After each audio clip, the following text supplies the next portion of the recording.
Tonight, the Chancellor tells business leaders she's not backing down over the budget. One business leader told Rachel Reeves Britain's become a less attractive place to do business. She promises, I won't put you through this again. And businesses can now be certain that we're never going to have to do a budget like that again. Also tonight, ex-owner Elon Musk promotes a petition calling for a general election rerun here in the UK. It's now passed 2 million signatures. I'll also be joined by the Justice Minister Alex Davies-Jones as the government announces a new push to tackle the issue of drink spiking. Also, it's the second in Sky News' series of Irish election leader interviews. Tonight, Sinn Féin's Mary Lou McDonald tells us she'll call Keir Starmer to demand a referendum on Irish unity if she wins. Risky Business will ask if the Lib Dem leader Ed Davies' new push to become a star on TikTok is a good idea. All that and more with Caroline Flint and Kwasi Kwarteng, who'll be with us for the next hour. It's Monday, I'm Sophy Ridge live from Westminster, and this is the Politics Hub.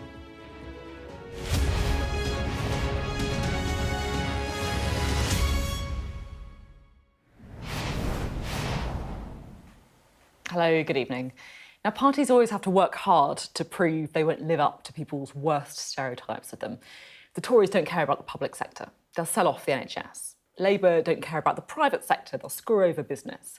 So that's why Keir Starmer and Rachel Reeves worked so hard before the election to prove Labour could be trusted with the economy, and particularly, of course, by business. Remember all those business breakfasts when salmon sandwiches became the new prawn cocktail offensive? And look, it worked, helped along, of course, by the Conservatives machine-gunning their reputation for economic competence. An open letter signed by 120 businesses endorsing Keir Starmer's Labour Party, and then an overwhelming majority at the general election. Now, that business trust was hard won, and it is easily lost as well. Today, the CBI business lobby group said the tough trading environment has been made worse by the budget. The boss of McVitie said it's becoming harder to understand the case for investment in the UK. And companies from Tesco to Next to Sainsbury's have said they're facing a jump in costs that could result in higher prices. Now, Rachel Reeves has said, because of the fiscal backdrop, she had no alternative. You know, that's never quite true in politics. You could raise other taxes, income tax, VAT, fuel duty. You could cut spending. You could limit public sector pay. I'm not saying these would be any better, by the way. I'm just saying that politics is always about unpalatable choices. There are no easy alternatives, but there are always alternatives. And I can't help noticing that while Rachel Reeves said she had no alternative, she also promised there would never be another budget like this one. Well, let's get a roundup, shall we, of what went on at today's CBI conference today. Here's our economics and business correspondent, Gurpreet Narwan. She has some explaining to do, but this Chancellor is not for turning. We've made our decisions. I've had lots of feedback on the budget, but what I haven't heard is any credible alternatives to what I did to put our public finances on a firm footing. Public services now need to live within their means, because I'm really clear I'm not coming back with more borrowing or more taxes. But is this a promise she can really keep? Businesses here at the CBI's annual conference are being civil for now, but they have a warning for government. Tax rises like this must never simply be imposed on businesses again. Some of the decisions taken at the budget mean that it's harder for businesses to invest and create the jobs that we need to see in our economy. So what we need to see from this government is we need to double down on the industrial strategy and make sure that it really helps businesses to invest in the skills that we know our country needs. Today, she's persona non grata. But Rachel Reeves spent much of her time in opposition wooing businesses, attending conferences like this and lunches with chief executives promising that Labour was the party for business. It worked. They put their trust in her. But many in the conference hall today were feeling totally betrayed. And now it's the Tories' chance to turn on the charm offensive. Capitalism is not a dirty word. Wealth is not a dirty word. Profit is not a dirty word. But we need to start explaining how these things deliver for the people out there. People who think that business is all about greedy fat cats, rather than people who are working hard, entrepreneurs, and those who are making life better for all of us, one way or another. Warm words, But businesses have grown used to that from the opposition. Would a Conservative government under your leadership reverse the Chancellor's decision to raise employers' national insurance contributions? The fact that so many organisations, especially those that have people who are on the lowest wages, are saying that this is becoming unaffordable means that we should look again. And that's one of the first things that we're going to be doing when we start our policy platform. From high streets to factories, Labour says it will soon have the economy shining brightly. But many businesses no longer trust them with the controls. Gurpreet Narwan, Sky News. Well, our chief political correspondent, John Craig, is here with us. John, what do you make of this story about business and the Labour Party? How seriously should we take it? Well, she was very defensive today, wasn't she, Rachel Reeves? Let's face it, I can't recall a more unpopular budget. People quote the omni-shambles budget of George Osborne in 2012, but that was a row over a pasty tax. No, we've got Kwasi Kwarteng on the panel tonight. OK, all right. Yeah, but he didn't last very long. Whereas... well, at the moment, Rachel Reeves battles on. But, I mean, she's had a terrible press the last few weeks. This budget and the row... Then there was the row... Do you remember the row over cut and pasting when she wrote a book? It was called The Women Who Made Modern Economics. Then the row over her doctoring her CV, and she was ridiculed as Rachel from Accounts by Lee Anderson in the Commons the other day. She's having a terrible time. She was defensive today. You listed a number of potential alternative policies, didn't you, at the beginning of the programme? But then she said there's no alternative. That was very Margaret Thatcher, isn't it? There is no alternative. Tina, she was known as.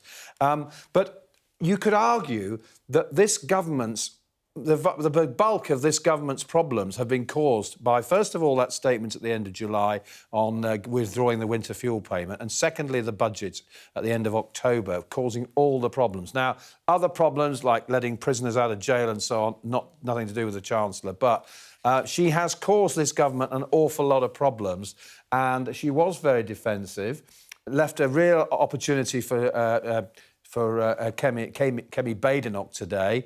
I thought she was a bit low-key as well, actually. But I quite like the beginning of the day. The day started at the CBI with a gag by Rain Newton-Smith, not a Peppa Pig in sight. I mean, at least neither of the top politicians today had a dreadful performance like Boris Johnson back in 2021 when he started rambling about the Peppa Pig and so on. But the fact is, it was tough for her today, and... well, I'm not sure she convinced her audience. And as we've said, the Labour Party did so much to be on the side of we are the party of business, Keir Starmer said over and over and over again. And yet, taking on the farmers, was that a good idea? No, not really. Taking on pensioners, and what Rain Newton-Smith was saying right at the beginning when she opened the conference was you've damaged investment and you've damaged the prospects for growth, which, of course, is the Chancellor's great goal. So... not going well. And as you said, they put so much effort, didn't they, into wooing business during that election campaign. John, thank you very much indeed. John Craig there, our chief political correspondent. Well, the relationship between Labour and business, and of course that CBI conference is sure to feature in tomorrow's papers. We'll have our extended press preview from 10:30 this evening with tonight's news and tomorrow's headlines. Joining us will be the political editors of The Sun and The Guardian, Harry Cole and Pippa Creer. Right, let's bring in our duo for the evening, shall we? The former Labour Minister, Caroline Flint, the former Chancellor, Kwasi Kwarteng. Hello. Great to have you both here. Yes. Caroline, you, of course, are part of that 97 Labour government that spent so long, as this one has, wooing business. Do you think that it's problematic how that relationship appears to have, I guess, developed since the election? Well, I mean, it's slightly different economic circumstances compared to 97. And whilst there is some relationship between what we were promising coming in 97, it's a very different picture today, given where the state of the economy is, where the amount of public borrowing is as well, in terms of just holding things together. So it was never going to be easy.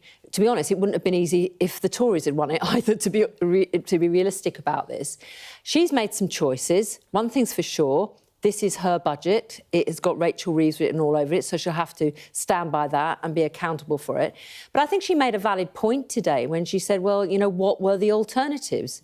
You know, people do feel that individual people, working people from all sorts of working backgrounds, feel they have been taxed enough. Our biggest tax take is from income tax and VAT.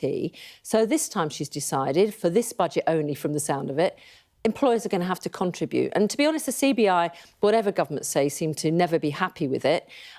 It's always interesting for me hearing a CBI person this morning talking about, you know, very important parts of our sector, hospitality, aviation, but it's often the services industry and not manufacturing that they're concentrating on.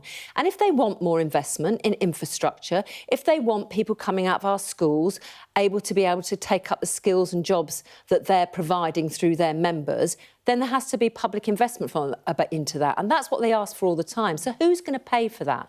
And they need to make a contribution. Kwasi, I made a joke about you. Yeah, sure. It was a bit too much, obviously. No, not at all. But I'm used to it. I guess, yeah, you are used to it, right? You know, but I was thinking about talking to you about budgets unravelling and so on. And you know, the obvious question is to compare it to the mini budget. Yeah. But I thought what, in some ways, is the more interesting question is that, as Caroline was saying, you know, this has been seen as Rachel Reeves' budget, but it's Keir Starmer's government. That's right. And you obviously were a Chancellor where the failure of that budget was initially very much pinned on you rather than the Prime Minister. That's right. At the time. And the Prime Minister, I said to her she would last 3 weeks once she got rid of me, and I think in the end it was 6 days. Yeah. 6 days between when I was sacked and when she announced her resignation. And there were other things that happened in those 6 days. Yeah. There was the fracking vote, the fiasco. There was just a sense the government had completely lost control. But I guess my question is, you know, is it sometimes the Chancellors who end up getting the blame for the policies that are set from the Prime Minister? Look, I think he can't disassociate himself from what the Chancellor is doing because the economy is such a central part of politics. And I think where she will be reassured is that he's always backed her. Mm. There could come a time when that support isn't there. And at that point, her job will be at risk. And if, for whatever reason, he removes her, sacks her, whatever, then all the attention will come onto him. Mm. And it's an axiom that the Prime Minister doesn't often outlast the Chancellor very, very long. We've seen that before. Now, I think the most extraordinary thing she said today was saying that she wouldn't do it again, because she doesn't know what the growth figures will be next year or the year after. And it could well be the case, God forbid, if we don't get the growth that the government wants, that they will have to put up taxes again. Mm. And in that eventuality, they'll have to either tax businesses, which they did this time, or I think worse from a political point of view, they'll come after individuals' tax. They could put up, I don't think they'll put up VAT, it's too high. I can't see how they can squeeze that. But they could put up income tax. And they're doing that in a way as it is, because they're keeping the thresholds the same. Mm. So even though they're not putting up the rate, the amount that you're earning, given inflation, is actually going down in real terms. The Conservatives did, obviously, previously as well. And we did that. So I think the real risk is that in 2 years' time, if there's a stagnant economy, which we don't know, frankly, nobody knows where we'll be, but if there is a stagnant economy, she'll have to come back for more taxes. But often it's organisations like the CBI and other business organisations who say for growth we need to have money spent on infrastructure, we need to have money spent on skilling up the population. Sure. And of course, alongside, the announcements of the tax rises, in this case on employers' national insurance, there's an awful lot, and you know this, Kwasi, as well, there's an awful lot of trade-offs for businesses. And often it's the bigger businesses, the corporate businesses that often the CBI represent, that are the beneficiaries of all those tax allowances for different parts of their business. So they can't have it all ways. They can be, but the danger with this situation was the national insurance hike for employers affects nearly every employer. So it's not just a question of the big, what Kemi Badenoch called the fat cats. It's not just about them. It's about people in my old constituency who run businesses of maybe 10, 15 people who are having to pay more. And there are other businesses who are expanding. They want to recruit more people, but of course they're wary of doing so because they'll have to pay extra tax on every additional person they employ. Yeah, and anecdotally, one's hearing stories about people not employing as many people next year, not budgeting to employ as many people next year as they would have done, before the tax rise. Really interesting to talk to you both. Thanks very much for that debate. Now, we've been talking, of course, on the show about the Chancellor's appearance at the CBI, but there was another important announcement today by the government, with Keir Starmer setting out plans to tackle the problem of spiking, including making it a specific offence and better training for staff at venues. I spoke to the Victims Minister, Alex Davies-Jones. Thank you so much for being on the programme today. It's great to have you here. So just talk me through, how much of a big problem is spiking? Well, one of the problems with the issue is that we don't know how big a problem it is. We know that it's a massively underreported crime, roughly around 6,000 reports, official reports of spiking last year, but far fewer convictions, far too few.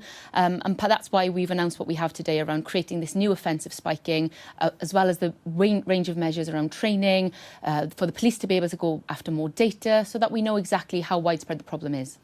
It's already illegal to spike someone's drink. Just looking at the government's website, it says spiking is a crime. The law states it's a crime to maliciously administer, cause to administer, or cause to be taken any poison or destructive, noxious thing. Examples of spiking include putting alcohol into someone's drink without their knowledge or permission. I mean, that's on your website, so it's a crime already. Spiking is a crime already. A lot of people don't realise that it is a crime already, which is part of the problem. We need to modernise the offence. So we need to bring it up to the 21st century, that people know what spiking actually means. But it says it on the thing, what spiking means. Yes, but part of the problem we've got is around the data collection. So you don't know if you've been spiked with a drink, a needle, a vape, for example. So by modernising the offence, by creating that awareness, by giving the police the tools to go after the accurate data so that we can paint a picture of where this is happening, how this is happening, and how many times this is happening, are really important so that we drive the numbers down. Look, I totally get the data collection is really important. Some of the things that you're announcing, like trying to get bar staff to, be much more able to help if someone is spiking by better training, that all sounds great. But you don't need to make a new offence. It's there. It's illegal. It's about modernising it, clarifying it, modernising it, making sure that people know exactly what this is. They know what spiking is. Come on. Well, they do, but the law isn't up to date. It isn't modern enough. So it's about fixing that problem, but then also by making this a political priority, raising that awareness, encouraging more people to feel like they can come forward with that clear offence, so that if victims are targeted by this, they know how to report it, they know what to do. But we aren't just tinkering with legislation on the edges here. As you mentioned, there's a range of issues, a range of tools we're announcing today to tackle this as well. But this is part of our wider agenda of how we tackle violence against women and girls head on. I guess this is my kind of wider point. Women don't need new laws. They just need the existing laws enforced, right? I totally agree. Like the average rape victim waits 2.5 years to get to court. I think it's like 3 in 100 rapes. Someone gets charged for the reported rapes in a year. It's not new laws we need, is it? When the existing laws are not working. No, exactly. We've got laws already. Rape is illegal. Spiking is currently illegal, as you've said, and legislation won't fix this on its own, which is why we've made this a mission-led focus for the government. Minister Jess Phillips and I are co-leading this mission across government department, because it's not just for the MOJ or the Home Office to fix this. This is about a whole culture shift. Every single government department coming together to say enough is enough, but also backing that up with action, tackling the issues around education, around healthcare, around issues with DWP, transport, everyone pulling together to say that this is everyone's problem to fix, not just government, but society as well. Because I want women and girls to be able to go out to a bar and enjoy themselves, not have to worry about covering their drinks or going to the bathroom in pairs or making sure that they are, following each other on the way home, checking in that you've got home safe. This should be as well a focus on the perpetrators directly, about telling people not to spike. Being that direct, this is about that culture shift that we need to do. Yeah, what you say resonates when you talk about like women going out covering their drinks. It's almost like kind of an instinctive thing, I think, for many women at a bar. You wouldn't leave your drink unattended. You might put your hand over your drink. Do you think we've got a real problem with misogyny in our culture then at the minute? We clearly have. We clearly have an issue around violence against women and girls. That's why we've declared it a national emergency. On average, 3 women a week are killed at the hands of men in this country, and it's a statistic that shocks me to my core every single day, yet it isn't given the weight and attention that it deserves by the public, by the media, by government for far too long, and now we are addressing that issue head on. There was another story I wanted to talk to you about today, which is this petition, right? Mm-hmm. More than 2 million people signing a petition saying that Labour have broken their promises since the election, and as a result, we should rerun the election. What would you say? Well, not everybody voted for a Labour government at the election, so I'm not surprised that there are people that are unhappy that they have one elected, but that's how democracy works in this country. There will be another election in 5 years' time, and everyone will have their say and be able to vote for who they want and who they feel is doing the best job in the country, and that's how our country works. Do you think that there's a legitimate point here about broken promises? I feel like we are getting on with delivering on our manifesto. I'm here today to talk about spiking, which was a clear commitment in our manifesto. We are delivering for the country. What we inherited was horrendous in terms of the inherit we got from the previous government, whether that's just in my own department, in the MOJ, with the crisis we've got in prisons, or the court backlog, or women and girls not feeling safe enough to come forward and report these heinous crimes. And every single government department is struggling at the moment, which is why we're getting on and delivering for the country. One person who doesn't agree with you is Elon Musk, right? The head of X. He retweeted the petition and he said the people of Britain have had enough of a tyrannical police state. He is working, or will be working, for the Donald Trump administration. Do you think it's right that he's calling you a tyrannical police state? I would counteract Elon Musk's claims with he does not agree with interference in foreign governments, and I believe he shouldn't be doing the same. Look, Elon Musk is entitled to his views like everybody else. He is a huge champion of free speech, as am I, and he is entitled to his views. I can disagree with them. There are many who will disagree with him and what he stands for, and that's democracy. I guess, we're talking about kind of misogyny, we're talking about culture. Do you worry about some of the discourse that is being, amplified on social media by people like Elon Musk? I am long on the record with my feelings of how certain viewpoints and attitudes are portrayed online by certain influencers and the impact that that's having here in the United Kingdom, in our schools, in society, in our culture, and how we need to tackle that head on. And that's exactly why we are approaching this as a whole government response with education, with the Department for Science, Innovation and Technology to try and get to grips with this. We do have the tools available to us in the Online Safety Act. We are awaiting their implementation. I'm speaking to Ofcom, speaking with the platforms. I was just in front of the Women and Equality Select Committee last week talking about how we tackle the issue of intimate image abuse, for example. So all of this needs to be tackled. There's a lot to do, but it can't just be done in a vacuum. What kind of discourse are you talking about online when you're saying about how you're worried about it? I'm really concerned about how certain attitudes towards women and girls are portrayed online. We talk about incel ideology and how that is seeping into our culture, into our schools. You only have to go into any school in the country and they will tell you the impact it's having on pupils and how the teachers are struggling to deal with this, which is why we have taken this issue head on. Our education team have announced policies to help teachers address this. You know, we need to get to grips on a healthy relationship and policy and education. This takes a whole government approach, and it's on all of us to call out this behaviour. Today is White Ribbon Day. The theme of this year's White Ribbon Day is it starts with men, and it absolutely does. It is also on men to become allies in this and saying that they will not stand for this behaviour, because if we are to create that whole culture-wide change, I can't keep talking to women and girls about this issue. I need to be talking to everyone. And then just finally, we of course have heard from the Chancellor today, Rachel Reeves, talking to the CBI, who've had concerns about whether or not the budget is helping business. They don't think it is. They think that it's made the UK a less attractive place for businesses to invest. You can see why business may have felt, I guess, taken off guard by the budget after the prawn cocktail offensive by the Chancellor, and now, of course, hitting them with additional costs. Well, this government, the Chancellor, is taking those difficult decisions necessary in order to improve our public services, improve economic growth in this country. But shouldn't she have said it before the election? It wasn't in the manifesto, was it? Well, we didn't know what we were going to inherit. That 22 billion black hole, which has been identified, and the IFS have backed us up in terms of where it is and what we inherited. And again, we knew it was a bad economic picture. We didn't know it was that bad, Sophie. We didn't know what exactly we were going to inherit. And the Chancellor has taken those difficult decisions necessary in order to improve economic growth in the country, but also to improve our public services, which have been desperately crying out for investment for the last 14 years. They haven't had that. They will have it now. You're watching The Politics Hub. Coming up. Well, as you heard during that interview there, Elon Musk has been pretty vocal about UK politics of late, backing a petition for a general election. Crazy? Well, Keir Starmer's had to respond to those calls today. Stay with us.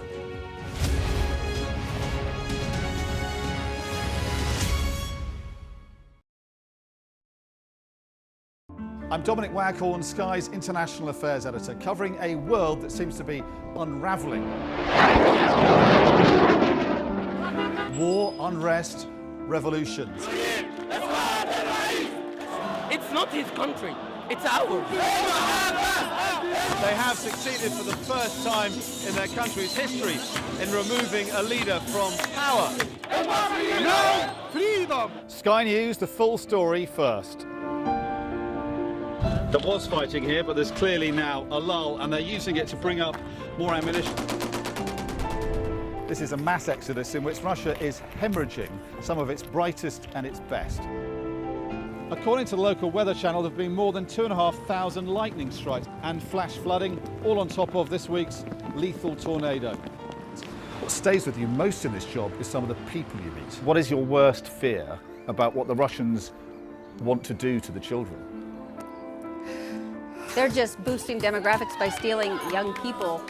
Would you like to take the opportunity, Mr. President, on Sky News to invite Barack Obama to come here? Mr. Trump, are you running for president? Can you confirm it? We're going to take a look, a very serious look. On that day, we saw your fighters killing women, killing children. Was that a mistake? Did you go too far? You couldn't control your fighters? The full force of the state is being used to crush any protest. Free wherever you get your news. It's half an hour now past the deadline that Hamas issued, and we've now seen a third barrage of rockets coming in. Another alarm. The mood here is jittery and nervous.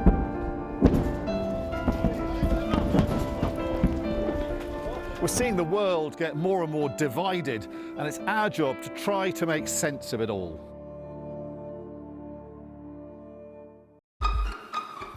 We've got your Sunday mornings covered.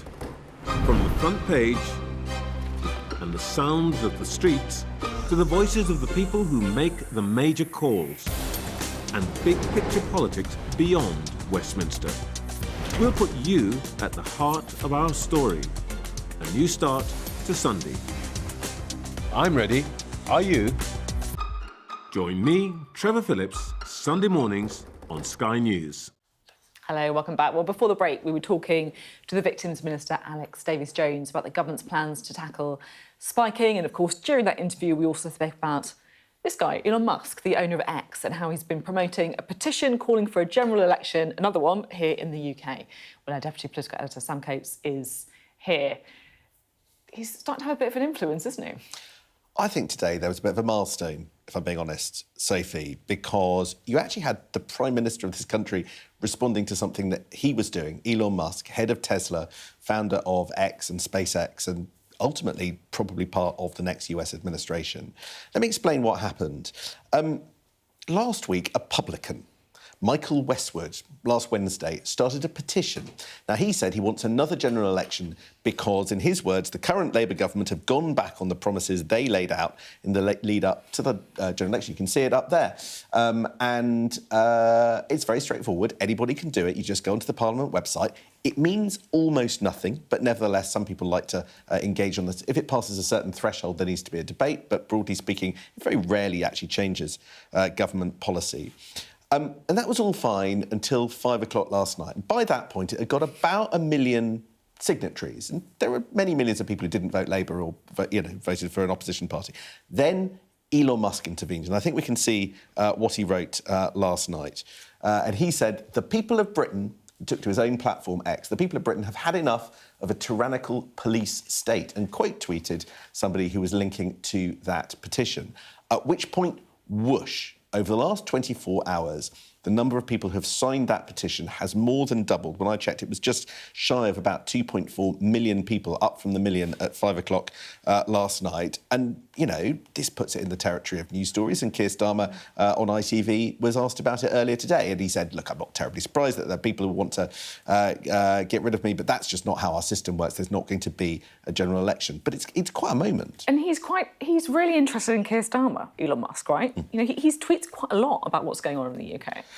Increasingly, he has got a very political focus on Britain and particularly the Labour government, whether it's tweeting about Tommy Robinson, asking why he is in jail. He's, of course, the far-right activist. He was saying, why is he in prison for 18 months? Well, there's a very straightforward answer. He was jailed last October for contempt of court after he filmed the inside of a trial and called defendants Muslim child rapists while a jury was deliberating. That's why he's in jail. This man is questioning that. And do you know what, Sophie? If we were talking about a figure close to the Kremlin or the government in Moscow, we would be asking the question whether this was foreign interference. Because there is an element to what he's doing which is just simply downright disruption, whether it's to undermine the democratic process or to use language to sort of destabilise and make people ask questions about the way our judiciary is run. Because he is linked to an ally of ours, Donald Trump, the incoming US president, there is very little appetite in government, as far as I can detect, and I have been searching around, to really ask difficult questions about what this means and whether it's that much of a problem. But in the weeks and months to come, Keir Starmer might find it is. Yeah, there's certainly big questions, aren't there? Sam, thank you very much indeed, Sam Coates there. Right, let's see how the petition we mentioned has been getting on. As Sam was saying, it was around 1 million before Elon Musk tweeted. Now that is up to 2,395,000. Whoa, there you go. 354 as I was speaking. You can see people signing onto that petition. Right, let's chat to the panel, shall we? Let's talk to Caroline and Kwasi, shall we? I mean, Sam was saying that people would be talking about this, about whether it was foreign interference, if it was another country other than the US. Well, it's clearly foreign interference, but the issue with foreign interference is that it's generally a government. This happens to be a very wealthy individual, but he's still an individual, and he's using, essentially a personal platform effectively to troll the Labour government. So he's being a disruptor, he's being a bit cheeky, he's being provocative. And I think the government is in a difficult place because they can either respond to him, in which case you're kind of sinking to his level, or they can ignore it, in which case, he's unopposed. So he's in a win-win situation, really. It is hard, isn't it, for Labour to know how to handle this? Yeah, I mean, on one level, you could understand them saying, just don't give him more, fuel and energy behind this sort of disruptive, chaos-creating behaviour. But at the same time, it's in your face, isn't it? Literally in your face all the time. I mean, I have to say, I'm, very interested in ways in which the public can express views, whether it's nationally or locally, in terms of what's happening in their community on issues, on specific issues. But a generalised thing on, having another general election. I mean, clearly the Prime Minister doesn't like a second referendum on this occasion. Let's be honest about it, Caroline. The truth is, it is disruptive in the fact we're talking about it, and that this guy, in a few months, is going to be heading up an area of work for the next president of America, for goodness sake. He's going to be part of the government. So, look, I think that you can distinguish a couple of things. So I think having a petition for an election is bonkers, because that's not how the system works. If you think it's a tyrannical police state, then your job is to vote the government out at the next general election. That's how the democracy works.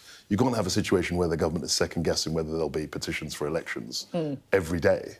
Because, of course, the nature of democracy is that everyone who voted against the government will be incentivised, right? exactly. But they're incentivised not to want to rerun the election. Just as, and Caroline made the point, when the Brexit vote happened, I'm afraid Keir was one of the people who wanted to rerun it. So he's kind of been on both sides of this argument. We're out of time for this chat, but thank you both very much indeed. Coming up next on the Politics Hub. It's a big week in Ireland with the general election on Friday. We'll hear from the Sinn Féin President, Mary Lou McDonald, about what the result could mean for the prospects of a united Ireland. In the meantime, I'm just going to keep moving to my favourite song. Davey Davies on TikTok. But is it Sigma or is it Skibidi? And no, I have no idea what I'm talking about either.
Hello, welcome back. Now, it's a big week for politics in Ireland, with a general election on Friday that has the potential to radically change, of course, Irish politics, but also Ireland's relations with the UK and the wider world.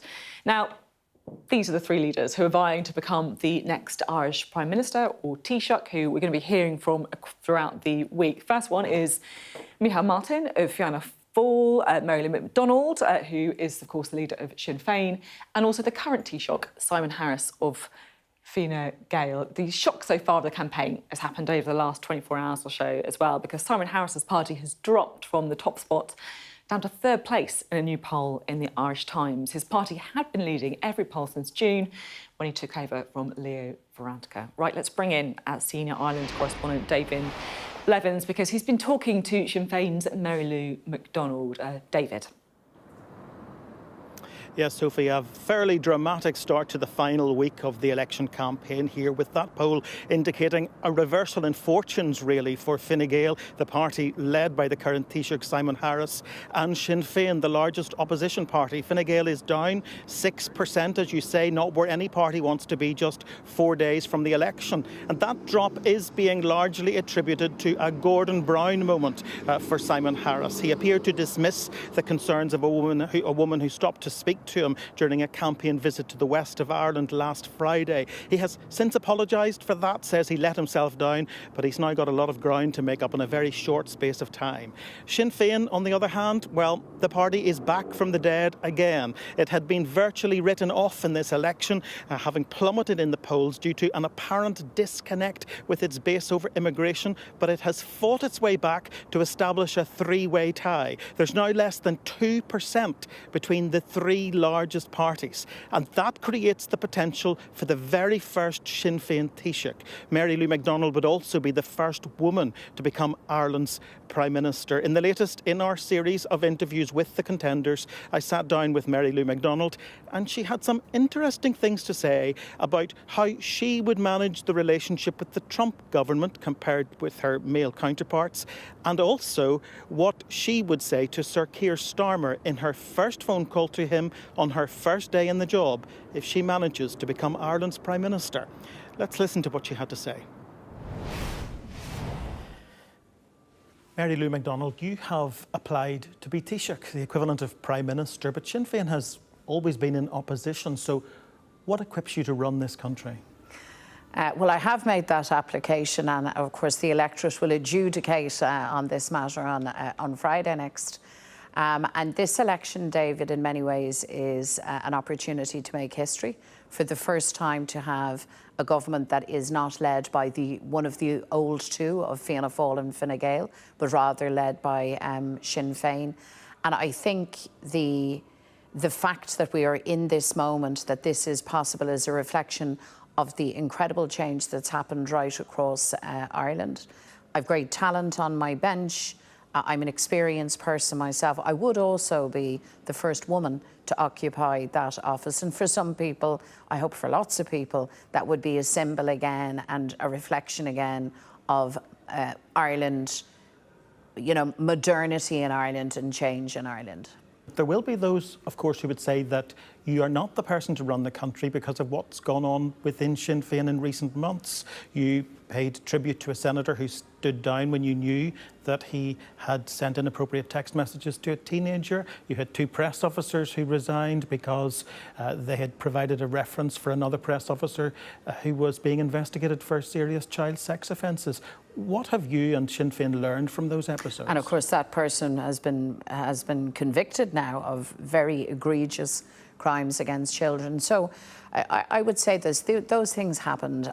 I would make the case that you cannot legislate for human behaviour, and in any organisation, any large organisation, unfortunately, there are moments where behaviour is bad, where rules are broken, and the test is how a leader responds to that. And I would submit that in each of those cases, people will have seen on my leadership accountability and consequences on each occasion where people behaved badly. On the issue of the issuing of that statement when the senator in question left office, the senator, I should say, was in a very serious mental health crisis at the time, but that does not excuse or exonerate me from the fact that I should not have issued that statement.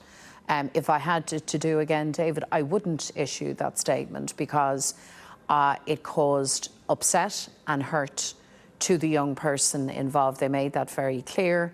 I've been in contact with that young person through their mother to apologise sincerely. I reiterate that. The last thing I would do is cause that level of grief, particularly to a young person. So I regret that deeply. You have said that you feel that some of your candidates should not be asked about the IRA, but doesn't Sinn Féin celebrate and commemorate the IRA? Well, I've made really 2 points, and they're both really, really important. My first point is we have to be conscious and remember our past. Those who don't know their history run the risk of repeating it, right? So I think it's really important that all of us, and that we recognise that there isn't a singular historical narrative of Ireland. There is a multiplicity of them. We have to respect that. That's really, really important for all of us. In an Irish context, certainly people were hurt, harmed, injured in the course of conflict. I have no right, we have no right to ask anybody to forget that. How could they? How would we? There's real value in understanding our past. So let me make that point. But my second point is this. It's simply not reasonable to ask somebody who wasn't born when the conflict raged to be accountable or to answer questions on that in a personal capacity. That's not a reasonable thing. We don't do it in any other sphere of life. In the summer, you said you had lost the trust of the people on immigration because you weren't where people are, quote unquote, on that issue. How did that disconnect happen? So yeah, this was a really important learn, I think, for all of us. Our base said to us very clearly, you are not articulating our lived realities, frustrations, annoyance with government in how, not migration generally, but particularly the issue of international protection was being mismanaged. So what our base said to us is, we expect you to articulate much more clearly, in a much more direct way, the fact that government is making a mess of this area of policy. So can you clarify your position now? Are there too many people migrating into Ireland, particularly too many asylum seekers? Well, our position, hasn't changed. What we have done is we've clarified and we've amplified it, I think, much more powerfully now. We recognise that, not least because of the war in Ukraine, many, many more people are now coming to Ireland. That's an unavoidable fact of that conflict, and people from beyond. We know, as a matter of fact, that up to 2/3 of applications for international protection don't succeed. We also know that the state and this government have not been effective in resourcing, applying, and then monitoring the system. You know, if you're entitled to be in Ireland, we need to embrace you, you build your life here. But if you're not, there has to be a process of safe return. The government haven't overseen that, and that generated considerable frustration. So our position is, you have to have a rule-based system that keeps us all right, protects human rights, human dignity, but it also means that you have a system that's efficient, and the rules have to be applied. We also believe that you have to engage the community. Let's go back to talking about Irish unity then. You've said it's your lifetime goal. So will it be your #1 priority of your Taoiseach? The first thing you will say to Prime Minister Starmer in your first phone call to him? Yes, absolutely. And I think that the process now of reunification has to be at the heart of government. Obviously, the other issues around housing and healthcare, all the bread and butter issues, proper investment in education, driving innovation on the island, all of those things are critically important. But the central question for all of us now is, what does Ireland look like in 5 years' time, in 10 years' time? How do we do the best? How can we be the best that we can be? So just to be really clear, you would expect a referendum by the end of your 5-year term? I believe that we will have the referendums in this decade. I've said that consistently. I think that is a necessary thing. You see, I think we're at a point in our political evolution and the evolution of change in Ireland that we have to talk about this. It can't be constantly the elephant in the room. We can't all avert our gaze and pretend that partition isn't an issue. We can't pretend either that there isn't a cost to partition. There is a real cost to it. We are losing economic opportunities. We're losing public service opportunities. If you live in the border corridor, you feel this most acutely, but it's a reality right across the island. Finally, let's just look at the big picture.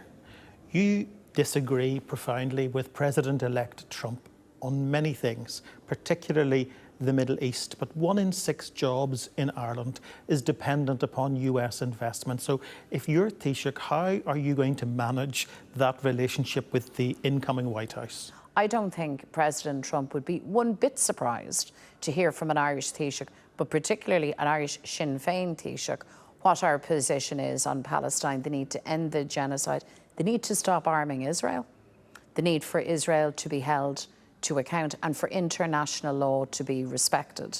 So those positions have to be asserted because it is the right thing. I view with absolute dismay and horror, frankly, that more than a year on, we are still witnessing this. This is a problem for the world. We need to solve it. And the answer is contained in the international rule book, but those rules need to be applied. You're asking me, I guess, can you do that and at the same time maintain that economic relationship? I believe you can, and I believe that we must. So I think we're going to have to manage this carefully. We're going to have to mitigate risk to the economy and to our investment prospects. And we also have to very clearly articulate the Irish position on international affairs. We have a duty to do that. And the great, I suppose, alchemy, the great chemistry of getting this right is about balancing those things. But I believe that it can be done. Maybe it's because I'm a woman and we naturally multitask. So that doesn't fill me with any trepidation at all. And on that multitasking point, Mary Lou McDonald, thank you very much. My pleasure. David Blevins speaking there to Mary Lou McDonald. Still to come on the Politics Hub. In the meantime, I'm just going to keep moving to my favourite song. You know me as the Rizzler.